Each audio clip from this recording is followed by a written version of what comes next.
Para sa maraming kabataang Pilipino, hindi na lamang libangan ang social media. Ito ay nagsisilbing pangunahing daan para makipag-ugnayan, kumuha ng impormasyon at makilahok sa usaping panlipunan.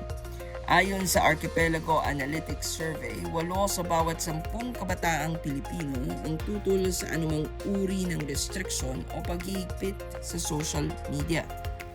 Ngunit habang pinakahalagahan ng kabataan ang kalayaan at koneksyon online, lumilitaw naman ang mabibigat na problemang kanilang hinaharap sa araw-araw.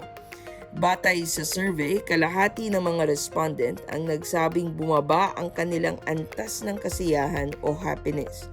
Kabilang sa mga pangunahing dahilan ang kawalan ng food security, pagtaas ng presyo ng mga bilihin at kalungkutan.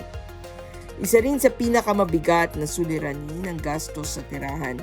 7 sa bawat 10 respondent ang nagsabing nahihirapan silang magbayad ng upa o mortgage. Ipinapakita nito ang lumalaking bigat ng basic living expenses sa mas batang henerasyon. Lumalabas din sa survey ang pagbabago sa personal at social life ng kabataan.